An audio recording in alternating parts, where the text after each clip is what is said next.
телеканале «Ингушетия» информационная программа «Новости-24», в студии Зелимхан Калоев. И коротко о главных темах.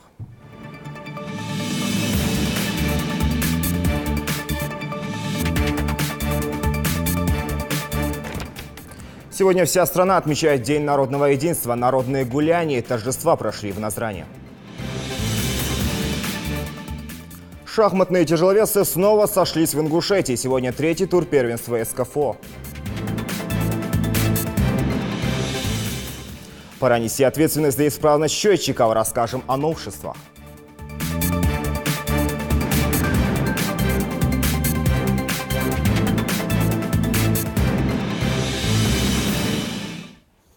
Сегодня День народного единства, относительно молодой и теплый праздник, который объединяет всю многонациональную Россию. Тысячи людей отметили этот день в Назране. Там прошли громкие торжества, в которых участвовали учителя, врачи, студенты и представители всех национальных общин республики. С пожеланиями к собравшимся обратился и глава Ингушетии Юнусбек Евкуров. Светлана Томова обо всем по порядку.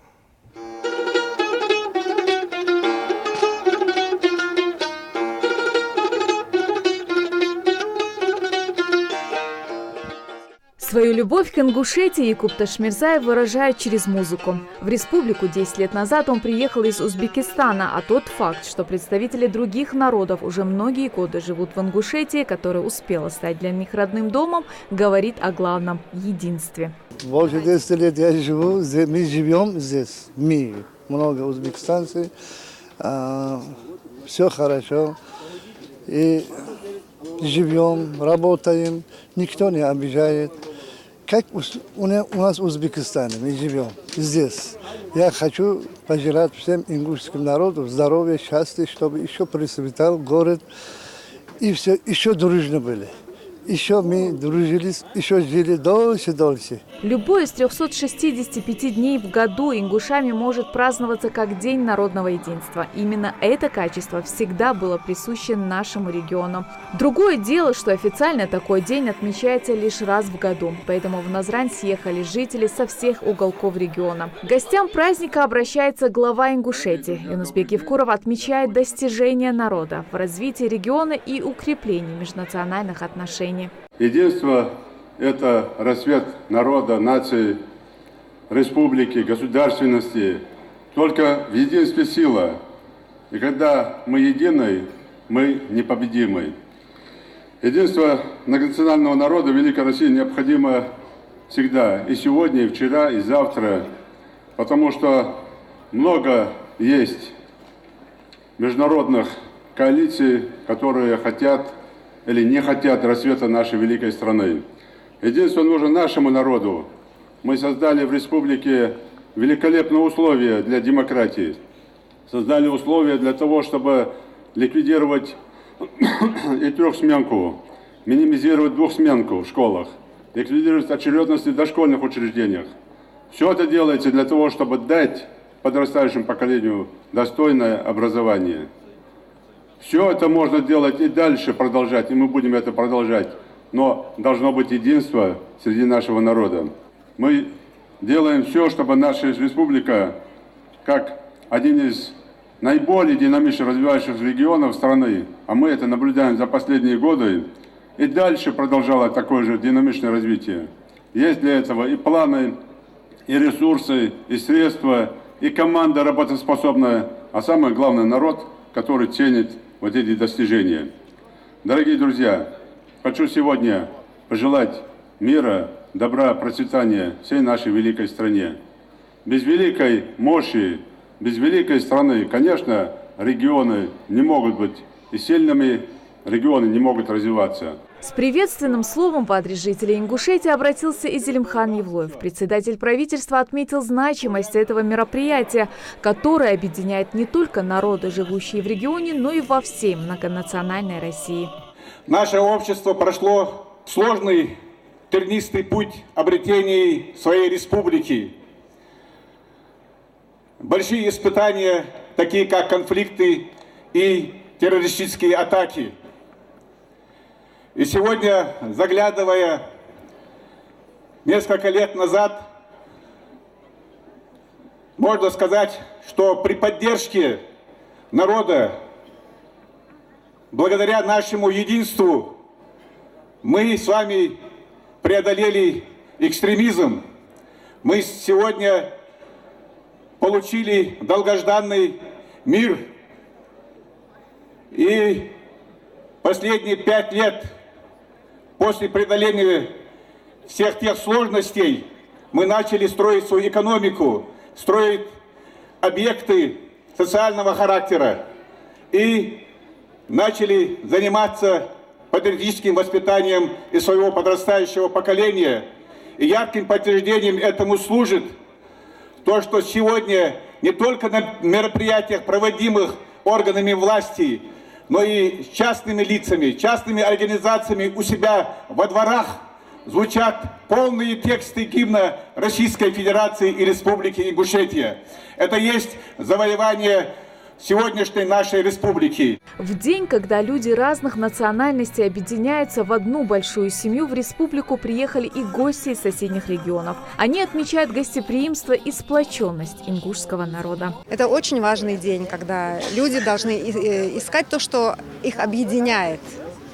Общие какие-то моменты, общечеловеческие ценности, так скажем, они у всех одинаковые. Ни одна религия, ни одна из мне известных не призывает к розни. Наоборот, все религии, абсолютно все, они призывают к толерантности, к возлюби ближнего своего. Единство – это общие духовные ценности, общие традиции, ну, конечно, с учетом своих национальных, но мы всегда жили в общем доме и очень хорошо друг друга понимаем в этом плане. В этот день даже самые маленькие понимают и отмечают, что хотят видеть мир и дружбу на земле. Свои мысли они выражают в песнях и стихах. Во благо тех героев живем одной судьбой. Сегодня день единства, мы празднуем с тобой. Со сцены звучат патриотические песни, которые призывают всех, независимо от нации и вероисповедания, жить в мире и согласии. Мир чудес, удивительных силы. Встречаю опять наяву по истокам отчизны любимой. Я с тобою к рассвету иду.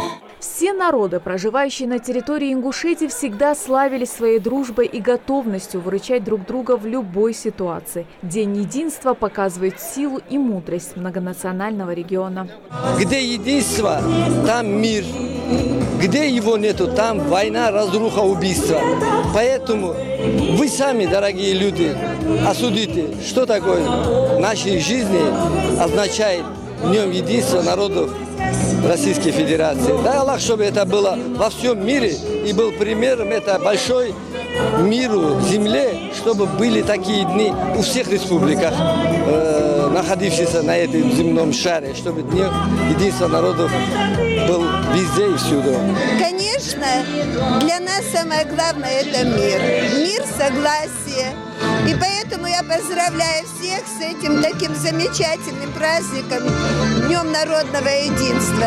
И желаю от всей души, чтобы в нашей республике самое главное – сохранился мир и взаимопонимание между всеми народами на благо нашей республики, Ингушетия и всей России в целом. На территории России проживает 195 народов и народностей, которые относятся к десяткам религиозных течений. И межнациональный мир – основа суверенитета страны. Наша республика вошла в состав Российской Федерации более 200 лет назад. И за все это время наш народ ни разу не нарушил клятву верности. Светлана Томова, Асхаб Белакиев. Новости 24. Чапельгаш на любой вкус и цвет. Гастрономический фестиваль, который никого не оставил равнодушным. Сегодня на площади перед Дворцом культуры Назрани была представлена выставка «Дегустация блюд кухни народов, проживающих в Ингушетии». Угоститься национальными лепешками смогли все без исключения. На празднике под открытым небом собрались десятки лучших поваров и, конечно, любителей вкусно поесть.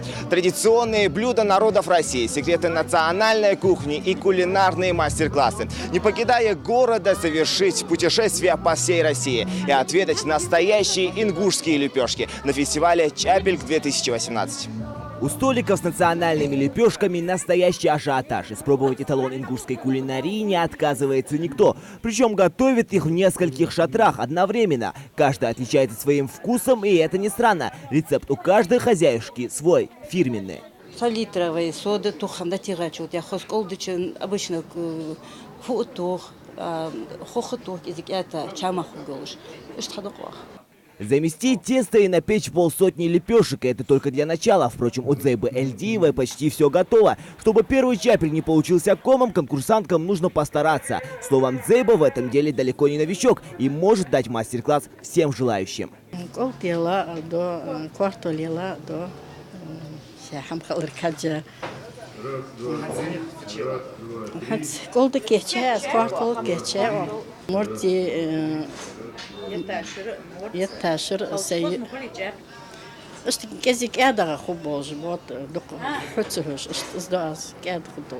А тем временем в воздухе разносится аромат узбекского плова и звуки тара, национального инструмента. Это блюдо пропитано душой и секретной приправой. Отсюда и неповторимый вкус, но делиться знатоки своего дела не спешат. Ни один такой праздничный день не обходится без большого котла плова, чтобы каждый смог угоститься.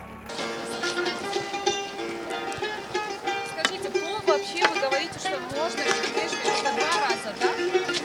Да, да.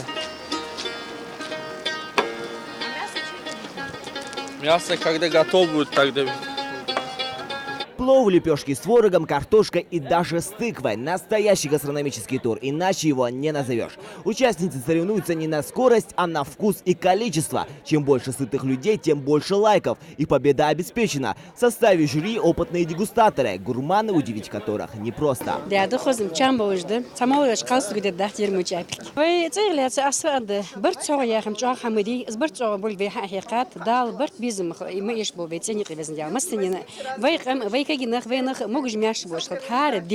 Гастрономический фестиваль «Чапель-2018» проводится уже 2-й год подряд, в день, когда народы России особенно демонстрируют сплоченность и единство. Инициативу на себя взял региональный комитет по туризму, чтобы как можно больше людей познакомились с изысками национальной кухни Ингушетии.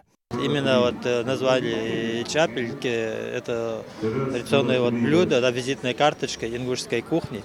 И ожидаю, что также на Дне народного единства не только наши граждане республики, да, отдыхающие приходят, но и также ряд гостей. Муниципальное образование, города и районы нашей республики, которые представляют на свой труд, да, лучший чапель, самый вкусный.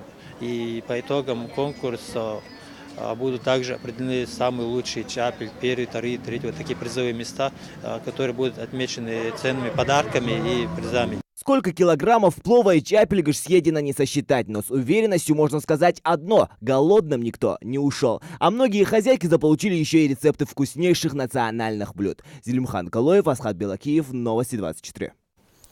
В сети интернет распространяется информация о том, что жители региона без их ведома оформили на работу сельхозпредприятия республики.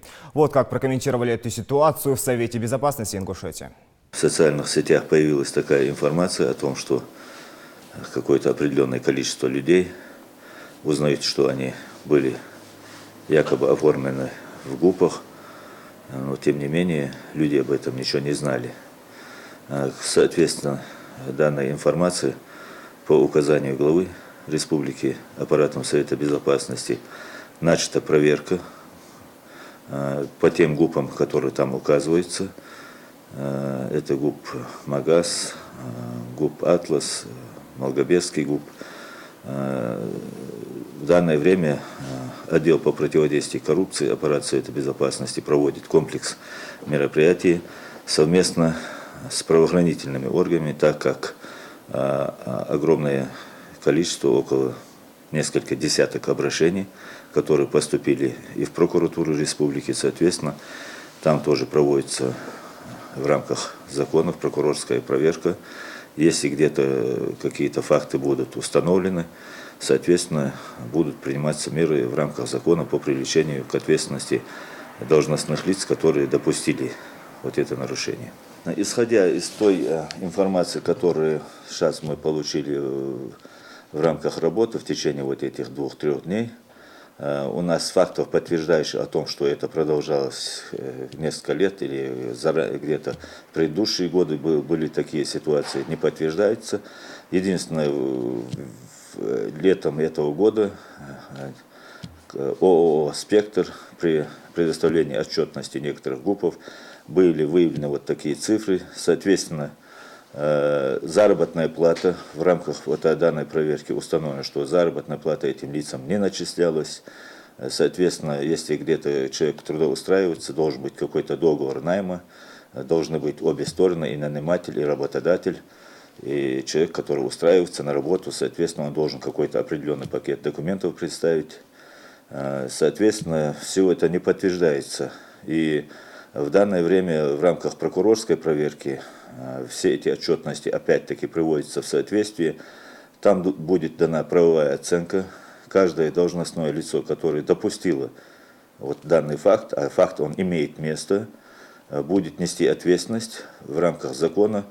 Что хотелось бы сказать гражданам, если кто-то где-то увидел, что он находится в числе тех людей, которые где-то каким-то образом оказались работниками каких-то ГУПов, они должны обратиться в органы правопорядка, в прокуратуру, в аппарат Совета Безопасности, территориальный ГОРОВОД. Также, если человек где-то сомневается, находится ли он в этих списках, не находится, есть реальная возможность сегодня у нас обратиться в МФЦ, где у нас оказываются госуслуги, и узнать, человек находится он где-то на должности, или трудоустроен, он не трудоустроен. Если даже человек где-то работает, он может, опять-таки, для контроля, для того, чтобы успокоить себя, обратиться в МФЦ, и там соответствующие справки дадут. В основном идут разговоры о том, что пенсионеры, которые сегодня находятся на заслуженном отдыхе, что их трудоустроили, что якобы с их пенсии снимается какая-то начисленная пенсия, то опять-таки они имеют право обратиться и в пенсионный фонд по месту проживания, если они сотрудники каких-то правоохранительных органов, то опять-таки у них есть и в МВД, и в других структурах пенсионные фонды, подразделения, которые начисляют им пенсию, которые осуществляют контроль за их пенсией. Вы понимаете, что если человек сегодня находится на пенсии, и каким-то образом выясняется, что с его пенсии снимается какая-то определенная сумма из-за того, что какой-то нерадивый работник где-то в какой-то организации или учреждении каким-то образом в отчетности указал, что данный человек у него проходит как работник этого учреждения, конечно, соответственно, он имеет право и обратиться, и соответствующие иски, и все, что связано с законом Российской Федерации, все эти моменты будут учтены. Я хотел бы обратиться, пользуясь случаем, к нашим гражданам, в основном это к молодым людям, которые сегодня в социальных сетях создают определенное напряжение, какие-то закидывают непроверенные факты, говорят о десятках, тысяч там человек. Все это неправда. Есть несколько десяток человек, которые сегодня обратились в правоохранительные органы. Соответственно, под каждому человеку прокуратура будет проводить проверку. Соответственно, и отдел противодействия коррупции в рамках закона о противодействии коррупции в Российской Федерации будет проводить тоже соответствующую проверку по данным ГУПам, по Министерству сельского хозяйства в рамках наших полномочий. И, соответственно, по окончании данной проверки также наши граждане будут уведомлены о том, какие меры приняты законом для того, чтобы привлечь к ответственности виновных лиц, допустивших вот такой коллизии. Министр по внешним связям, национальной политике, печати и информации Ингушетии Муслим Яндиев вместе с федеральным инспектором Виталием Смирновым, муфтием и руководителем Миннаца Северной Осетии навестили в больнице 3 жителей Ингушетии, получивших ножевые ранения в ходе произошедшего накануне конфликта во Владикавказе. Делегация выяснила подробности дела. К случившемуся подключился и министр национальной политики Северной Осетии. По этому факту сейчас проводятся следственные мероприятия. Мы лично пообщались с нашими ребятами. Двое из них находятся в реанимации, один в отделении хирургии. Состояние их стабильно тяжелое. Мы поговорили с лечащими врачами, заведующими отделением. На сегодняшний день операция прошла у всех успешно. Угрозы жизни для наших ребят, как нас заверили, нет, но состояние еще достаточно тяжелое, но стабильное. Произошло это возле одного заведения. Ребята наши с их слов спрашивали адрес, им нужно было проехать. И в результате чего произошел вот этот вот конфликт, на них напали с ножами. Нападавших было более 10 человек.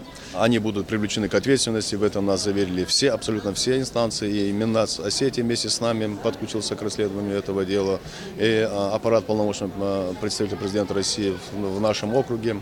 И это расследование на личном контроле руководства нашей республики. На сегодняшний день точно известна и подтверждена информация о 3 задержанных из числа нападавших.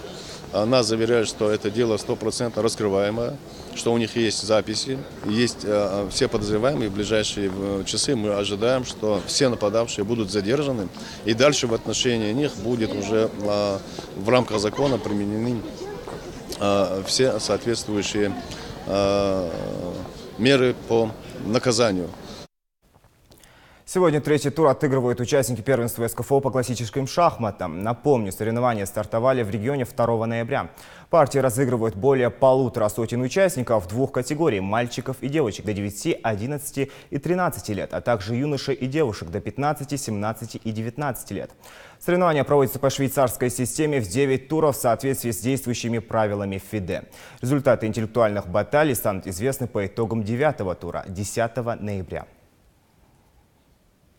Организации, устанавливающие водо-, тепло- и электросчетчики и другие приборы в домах, будут нести самостоятельную ответственность за их работу. Соответствующее постановление подписал председатель правительства России Дмитрий Медведев. Теперь организации будут сами отслеживать гарантийные сроки, проверять точность показаний, устанавливать неполадки и производить контроль систем учета на протяжении всего технологического цикла прибора.